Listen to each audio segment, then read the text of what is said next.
मुर्दा सो रहा था। 4.5 महीने हो चुके थे उसे कब्र में सोते हुए। 4.5 महीने बाद एक अदालत का हुक्म आता है, मुर्दे को कब्र से बाहर निकाला जाए, क्योंकि उससे उसकी मौत की वजह पूछनी है। इसके बाद पूरे 30 घंटे के लिए उस मुर्दे को कब्र से बाहर निकाला जाता है। अब मुर्दा कब्र से निकलकर लाश घर पहुंच चुका था। मुस्लिम रीति रिवाज के हिसाब से मौत के बाद की आखिरी मंजिल कब्र है। ये यूपी के मऊ इलाके का एक कब्रिस्तान है और इस वक्त ये लोग इस जगह पर जो निशान लगा रहे हैं, इसके नीचे एक कब्र है। कब्र 30 साल की एक महिला नाजिया खातून की। इस जगह की पैमाइश के साथ साथ आसपास लोकल पुलिस और लोकल कोर्ट के नुमाइंदे खड़े हैं। साथ ही खड़ी है ये जेसीबी मशीन।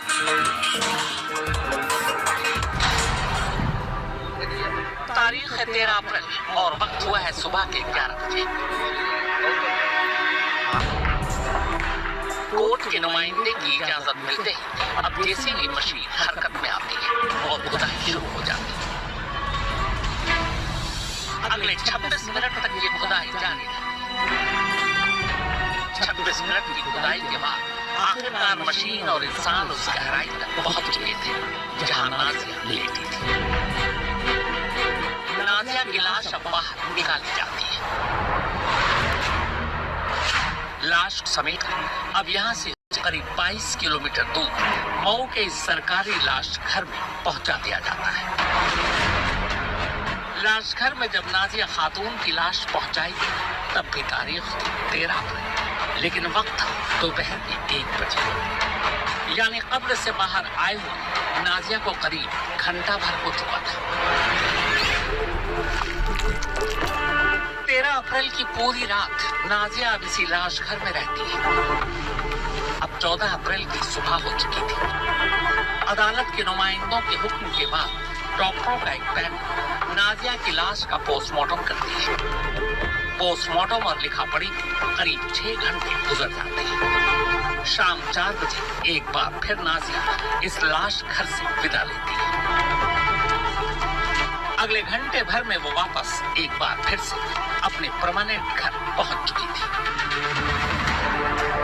तब शाम के करीब 5 बजे थे। लगभग 29 घंटे पहले जिस कब्र को खोद कर नाजिया को बाहर निकाला गया था, अब नाजिया उसी कब्र में एक बार फिर से दफनाई जा रही थी। तब तारीख थी 14 अप्रैल और वक्त हुआ था शाम के 6 बजे।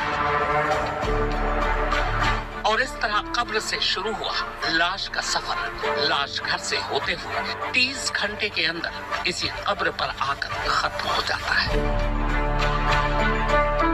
पर अभी सिर्फ सफर खत्म हुआ है, कहानी तो अब शुरू होती है। सिर्फ 30 घंटे के लिए कब्र से लाश घर तक लाने और ले जाने के लिए जिस नाजिया को बाहर निकाला गया था, उस नाजिया की मौत 4.5 महीने पहले ही हो चुकी थी। नाजिया की मौत 30 नवंबर 2024 को हुई थी। शादीशुदा नाजिया की मौत के बाद उसके शौहर, तमाम ससुराल वाले और मायके वालों ने आखिरी रस्म के साथ नाजिया को इस कब्रिस्तान में दफनाया था। अब सवाल ये है कि फिर नाजिया को 4.5 महीने बाद बाहर क्यों निकाला गया?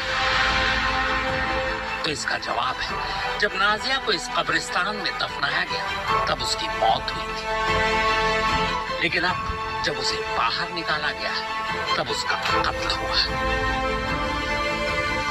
और इसी कत्ल की गुत्थी को सुलझाने के लिए कोर्ट के इन नुमाइंदे के सामने कब्र की खुदाई की गई थी। माननीय सीएम महोदय के आदेश के क्रम में शव को पोस्टमार्टम हेतु भेजा जा रहा है निकलवा कर। क्या फसल मामला हत्या से संबंधित है। सीएम महोदय का आदेश था, उसी क्रम में निकलवा के बॉडी को पोस्टमार्टम हेतु भेजा जा रहा है।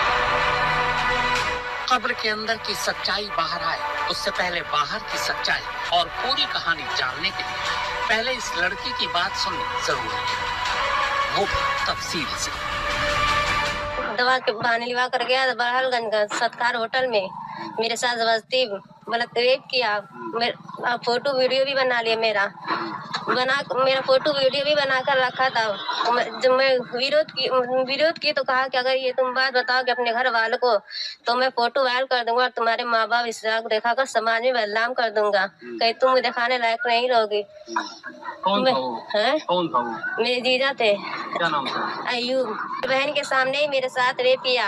मेरी बहन जब देख ली तो वो अपने पति से लड़ने झगड़ने लगी। उतने में उसकी माँ बहन भी आई, तीनों मिलकर बुरी तरह से मारे पीटे और उसके गले में दुपट्टा तक कस कर खींचे। तीनों ने उठाकर पटक दी। 30 नवंबर को ही तत्काल मृत्यु हो गई। अब मुझको धमकाया था, अगर तुम ये बताओगे तुमको भी जान से मार डालेंगे, तुम्हारा फोटो भी वायरल कर देंगे।